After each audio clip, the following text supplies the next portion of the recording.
సోదరి సోదరులారా, యేసుక్రీస్తు నామమున శుభవందనాలు తెలియజేస్తుంటున్నాం. ఈ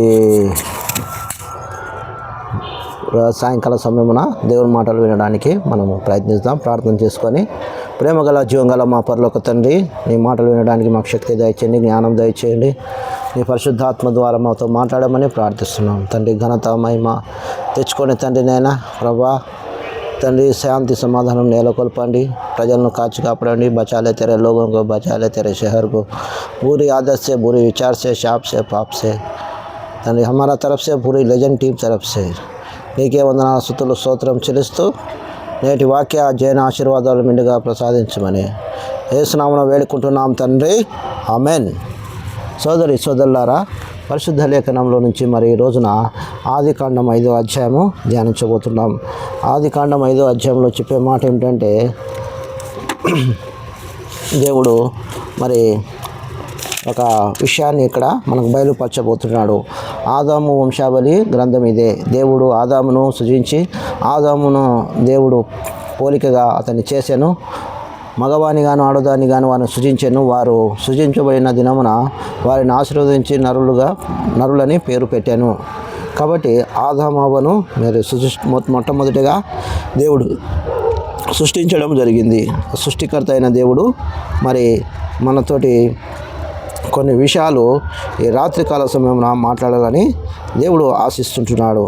కాబట్టి వాటిని మనము జాగ్రత్తగా వినడానికి ప్రయత్నిస్తాము. ఆదాము వంశావళి గురించి, వృత్తాంతం గురించి, చివరిగా మనకు మరి ఆదాము ఇందులో మరి తన గాథను మరి ఉపదేశాన్ని పరిమితమైన మరి వాటిని మనకు దేవుడు బయలుపరచబోతున్నాడు. కాబట్టి నోహు వరకు వంశావళి గురించి మరి పొందుపరిచిన దాన్ని ఆది కాండంలోనికి మొదటి భాగంగా మనం చూస్తున్నాము. అధ్యాయంలో ఒక సమాచారం సంఘటనను చెప్పబడి ఉంది. మానవ జాతి అంతా వర్ణింపబడినది. సృష్టి మొదలుకొని అంతవరకు మరి రాసి ఉన్నట్టు మనం చూస్తున్నాం. మరి అలాగే 5 నుంచి 9వ అధ్యాయం వరకు మరి జలప్రలయము, ఆదాము నుండి వివరములు మరి రాయబడినట్టు మరి లేఖనాల్లో చూస్తుంటున్నాం. దేవుడు సంతతి కొనసాగించే విధానాన్ని చూస్తుంటున్నాం. వివరాలు మరి క్రమముగా దేవుడు పరిశీలిస్తూ మరి ఆదికాండంని 5వ అధ్యాయం బైబిల్ అంతటిలో మరి ప్రముఖ గ్రంథంగా మనం చూస్తుంటున్నాం. కాబట్టి మరి మత్తయి సువార్త 1వ అధ్యాయంలో యేసుక్రీస్తు వంశావళి గురించి అక్కడ చూస్తూ ఉంటున్నాం. కాబట్టి యేసుక్రీస్తు మనకి మరి ఆదికాండం ఎంత ప్రాముఖ్యమైనదో మరి ఆదికాండం 5వ అధ్యాయం కూడా అంతే ప్రాముఖ్యమైనదిగా చూస్తుంటున్నాం. కాబట్టి ఆదికాండం 2వ అధ్యాయము 17వ వచనంలో ఈ పండు తిన దినమున నిశ్చయముగా నువ్వు చచ్చెదవు అని మరి అక్కడ ఆదాముకు అవ్వకు మరి తెలియజేయడం జరిగింది. నిశ్చయముగా నువ్వు చచ్చెదవు. కాబట్టి పాత నిబంధనలో మరి మొట్టమొదటి నుంచి చివరి వరకు మనుషులు చనిపోతూనే ఉన్నారు, నేటికి చనిపోతూనే ఉన్నారు. కాబట్టి పాత నిబంధన, కొత్త నిబంధన రెండు సరళరేఖను మన సంతతి వారు ఈ రెండును పరస్పరంగా ఎదురుగా ఉంటాయి. ఈ రెండింటి మధ్య సుదీర్ఘమైన ప్రయాణము సైతాను మరి లోబడి జీవించకుండా యేసుక్రీస్తును మరి వెంబడించి యేసుక్రీస్తు వంశావళిగా మనం జీవించాలనేది దేవుడు కోరుతున్నాడు. కాబట్టి మనం చూసినట్లయితే ఆదాము గురించి మరి ఇక్కడ దేవుని యొక్క పరిశుద్ధ లేఖనంలో ఆదాము 3వ వచనం, ఆదాము 137 ఏండ్లు బ్రతికి తన పోలికగా తన స్వరూపమందు కుమార్తెను కనెను. షేతు అను పేరు పెట్టెను. షేతును కనిన తర్వాత ఆదాము బ్రతికిన దినములన్నీ 707 అతడు 807 ఏండ్లు అతడు కుమార్తెలను కనెను. ఆదాము బ్రతికిన దినములన్నీ 932 ఏండ్లు అప్పుడు అతడు మృతి పొందెను. కాబట్టి 930 ఏండ్లు అతడు బ్రతికి మృతి పొందినట్టు మనం చూస్తుంటున్నాం. షేతు 187 ఏండ్లు ఎనోషును కనెను. ఎనోషు కన్న తర్వాత 807 ఏండ్లు మరి అతడు బ్రతికి షేతు బ్రతికిన దినములన్నీ 930 12 ఏళ్ళు అప్పుడు అతడు మృతి పొందినట్టు చూస్తూ ఉంటున్నాం. అలాగే 14వ వచనంలో అక్కడ తన కుమారుడు గురించి చూస్తుంటున్నాం. 900 మరి ఎనోషు దినములన్నీ 905 ఏళ్ళు అప్పుడు అతడు మృతి పొందాను. 17వ వచనంలో మహలేలు తన కొడుకు గురించి చూస్తుంటున్నాం. మహలేలు దినములన్నీ 809 ఏళ్ళు అప్పుడు అతడు మృతి పొందాను. కాబట్టి ఇక్కడ మృతి పొందాను అనేది మనము ఇక్కడ చూస్తుంటున్నాం. కాబట్టి ఒక కవిత్వంలో ఒక మాట ఉంది, మనం ఈ లోకాన్ని విడవాలి, అంతకన్నా ముందు యేసు ప్రభు నమ్మి యేసు ప్రభు రక్తంలో మన పాపాలు కడుక్కొనాలి. కాబట్టి ఆయన రక్తంలో మన శుద్ధులుగా అయితేనే తప్ప మనకు మోక్షం లేదు, మనకు పాప క్షమాపణ లేదు. కాబట్టి 130 ఏళ్ళు మరి ఏ విధంగా మరి బతికి తన పోలిక చొప్పున మరి తన స్వరూపమందు కుమారులు కని అతని చేతులు అతని నామకరణ చేసి మరి ఏ విధంగా మరి దేవుడు మరి ఆదాము చనిపోయాడో 930 ఏళ్లకు మరి అలాగే సృష్టిలో ప్రతి మానవుడు చనిపోతూ వస్తున్నాడు. కాబట్టి దేవుడు సృజించిన మానవుడు ఎంత వయసు గలవాడు మరి ఆదాము అంటే మరి 30 ఏళ్ళ 40 ఏళ్ళ 15 ఏళ్ళ అనేది మనం చెప్పలేము. అతడు సృష్టించబడినప్పుడు ఎంత వయసో మనకు తెలియనట్టుగానే ఉండాలి, కానీ ఊహించడము ప్రమాదకరము. కాబట్టి శాస్త్రజ్ఞులు ఈ కాలంలో నిర్ణయించి ఆదాము ఏమిటో దేవుడు ఈ సృష్టినికి చేసినప్పుడు దానికి ఎంత వయసు గల దానిగా చేశాడు అని మీకు మరి మనకు ఈ రోజున శాస్త్రవేత్తలకు తెలుస్తాయి, ఈ సృష్టి ఎంత వయసు గల దానిగా ఉన్నప్పుడు చేసినాడో. కాబట్టి మనకు తెలియనట్టుగా ఉండాలి. కాబట్టి మీకు వాళ్ళకి తెలిస్తే చెప్పాలి, వారికి ఎవరికి కూడా తెలియదు. దేవుడు ఎప్పుడు ఏం చేసినాడో కూడా మనిషికి తెలియదు, శాస్త్రజ్ఞులకు తెలియదు. కాబట్టి మనం చూసినైతే ఈ వార్త మరణకరం జాబితాలు ఉన్నట్టుండి దేవుడు ఒక మనిషిని ఆ ఫలాన్ని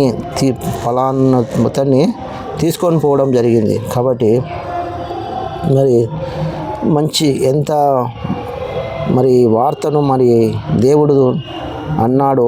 ఈ విధంగా దేవుడితో నడిచిన వారు ఇద్దరినే చూస్తుంటున్నాం. మహా జలప్రలయం ముందు ఉన్న వ్యక్తులు ఇద్దరు, హానోకు నోవాహు. మరి ఉండండి మరి వీరిలో చనిపోని వ్యక్తులు ఎవరంటే హానోకు ఏలియా అని చూస్తుంటున్నాం. కాబట్టి మరి వీరు ఒక చిన్న అమ్మాయి ఈ విధంగా అర్థం చేసుకుంది. ప్రతిరోజు దేవుడు ఆదాముతో మాట్లాడుతూ మరి హానోకుతో మాట్లాడుతూ వచ్చాడు. ఒకరోజు మరి హానోకు ఇహలోకం నుంచి పరలోకానికి బదిలీ, అనగా మరి భాష మార్పు కానీ అర్థము ఒకటే. అంటే ఈ భాష నుంచి ఆ భాషలోకి అంటే బదిలీ అయినాడు, అంటే ఇహలోకం నుంచి పరలోకానికి బదిలీ అయినట్టు చూస్తుంటున్నాం. కాబట్టి దేవునితో నడిచిన వారు మరి దేవుడు తీసుకొని పోయాడు కనుక అతడు లేడు. కాబట్టి హానోకు లేడు. కాబట్టి అంతేకాదు అతడు చనిపోలేదని మనం చూస్తుంటున్నాం. ప్రతిరోజు దేవునితో నడిచినట్టు మనం చూస్తుంటున్నాం. కాబట్టి మరి ఇప్పుడు తన ఇంట్లో లేడు, దేవుని ఇంట్లో ఉన్నట్టు మనం చూస్తుంటున్నాం. కాబట్టి మరి దేవుని యొక్క పరిశుద్ధ లేఖనంలో మరి దేవుడు మనల్ని బలపరిచేవాడు ఉంటాడు, నడిపించేవాడిగా ఉంటాడు. కాబట్టి మన దేవుడు మరి తన కృపచేత ప్రేమ చేత నడిపించేవారు ఉంటాడు. కాబట్టి చనిపోకుండా మరి ఎత్తబడిన సంఘము మరి ఒకరోజు దేవునితో మనము ఎత్తబడుతుంటున్నాము. కాబట్టి గుర్తించుకోవాలి సోదరులు, దేవుడు తీసుకొని పోయినట్లు అగ్ని ప్రళయంలోనికి ముందే దేవుడు సంఘాన్ని ఎత్తుకొని పోతాడని మనం చూస్తూ ఉంటున్నాం. కాబట్టి ఆదికాండంలో 5వ అధ్యాయము 27వ వచనంలో మరి అప్పుడు మృతి పొందాను చేశాను. ఆదాము 900 ఏళ్ళు బ్రతికి మరి అతడు మృతి పొందినట్లు చూస్తుంటున్నాం. మరి ఎక్కువ కాలం జీవించిన వాడు ఆదాము, ఇద్దరు వ్యక్తులుగా మనం చూస్తుంటున్నాం. జలప్రళయానికి ముందు మరి 7వ మరి దేవుడు తనను మరి తీసుకొని పోయినట్టు మనం చూస్తుంటున్నాం. ఆదాము మొదలుకొని వంశావళి కొందరిని పేర్లు అంత మరి 3 ఖండికల్లో దేవుడు రాయించాడు. కాబట్టి మరి దేవునికి అంటే ఎక్కువగా మరి దేవుడు మనిషిని భూమి మీద చాలా కాలం ఉంచాడు. మరి జీవితంలో సువాసన గ్రంథానిగా మనం గమనించుకోగలం. కాబట్టి మరి రోజుల్లో ప్రతి ఒక్కడు చనిపోతున్నాడు. ఇదే పల్లవి అనుపల్లవి అయింది. కాబట్టి అందరూ అంగీకరించిన మరి పాట విషాద గాథ. కాబట్టి ఈ గాథలో మనం ఉంటున్నాం. కాబట్టి స్వాభావికంగా మంచివాడే మనిషి అని మెరుగుపెట్టి స్వాభావికంగా మంచిని గుర్తించి వేదాంతాన్ని నిజంగా మనిషిని మరి పరిసరాలన్నీ బాగు చేసి చదువు చెప్పిస్తే మనిషి విద్యాబుద్ధులు చెప్పిస్తే మరి మంచి వ్యక్తి అయిపోతాడని ఒక వేదాంతం ఉంది. కానీ మరి మనిషిని ఆ విధంగా రక్షించుకోలేము. ఆ విధంగా మనిషిని మంచి మార్గంలోకి నడిపించలేము. ఏ భేదం లేదు. అందరూ పాపం చేసి దేవుడు అనుగ్రహించిన మహిమను పొందలేకపోతున్నట్టు మనం చూస్తుంటున్నాం. కాబట్టి దేవుని వాక్యాన్ని అంగీకరిస్తేనే మరి దేవుడు మనల్ని పరలోకానికి తీసుకువెళ్ళేవాడుగా ఉంటాడు. దేవా, నేను పాపిని, నా పాపాలు క్షమించు నాయన అంటేనే మనల్ని పరలోకం అనేది ఉన్నట్టు మనము చూస్తుంటున్నాం. కాబట్టి మరి దేవుడు ఉన్నట్టుండి ఒక మనిషిని దేవుడు హఠాత్తుగా మరి తీసుకొని పోయేవాడుగా ఉంటాడు. కాబట్టి అబ్రహాము మరి యూదా జాతిపిత తాను చనిపోవడం జరిగింది. మహానౌక నిర్మాణం చేసిన హానోకుడుగా చనిపోవడం జరిగింది. మరి సింహాల మధ్యలో ఉన్న విజేత పొందిన దానియేలుగా చనిపోవడం జరిగింది. అలాగే దావీదు మహాజ్ఞాని మరి దేవుని హృదయానుసారుడు తాను చనిపోవడం జరిగింది. సొలొమోను మహాజ్ఞాని తాను చనిపోవడం జరిగింది. అలాగే మరి అపోస్తలుడైన పౌలు ఎన్నో స్వార్థ ప్రయాణాలు చేసిన వ్యక్తి తాను చనిపోయాడు. అలాగే మరి బాప్తిసం ఇచ్చే యోహాను తాను చనిపోవడం జరిగింది. యోహాను సువార్త మరి 11వ అధ్యాయంలో నా యందు విశ్వాసం ఉంచువాడు చనిపోయినను బ్రతికి నా యందు విశ్వాసం ఉంచువాడు ఎన్నటికీ చనిపోడని మనం బైబిల్లో చూస్తుంటున్నాం. కాబట్టి చనిపోకుండా జీవించాలి, దేవుని యందు నడవాలని దేవుడు కోరుతుంటున్నాడు.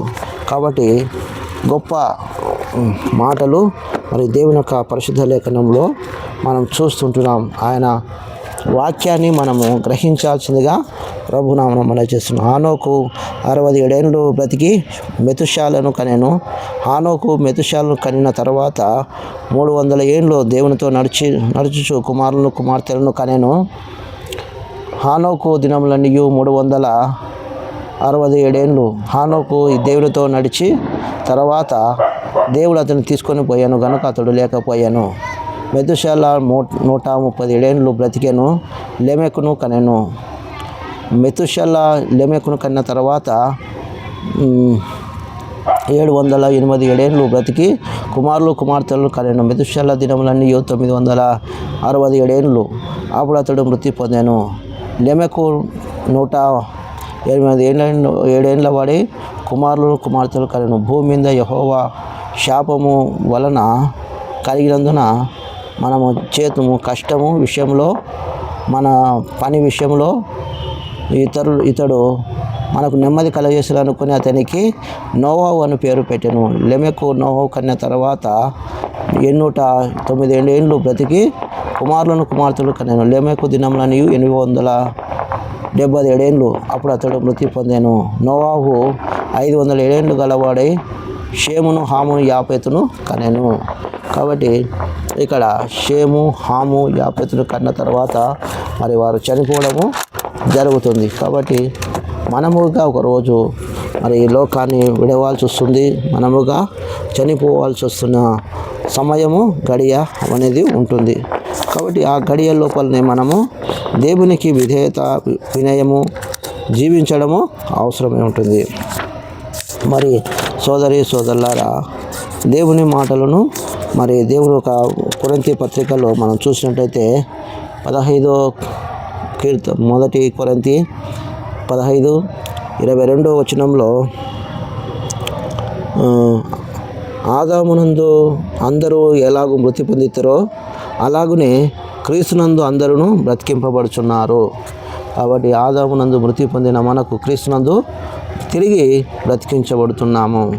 కాబట్టి ఆయన మనల్ని బ్రతికించి నడిపించి కాపాడే దేవుడిగా ఉన్నట్టు మనం చూస్తుంటున్నాం. మనను బలపరిచి నడిపించేవాడుగా ఉంటున్నాడు. కాబట్టి దేవుని యొక్క పరిశుద్ధ లేఖనంలో మొదటి పేతురు మరి 3వ అధ్యాయము 20వ వచనంలో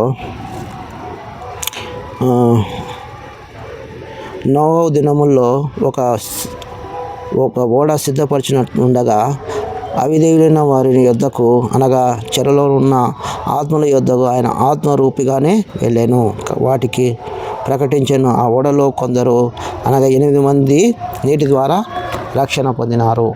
కాబట్టి రక్షణ, పాపక్షమాపణ మనిషికి అవసరమై ఉంటుంది.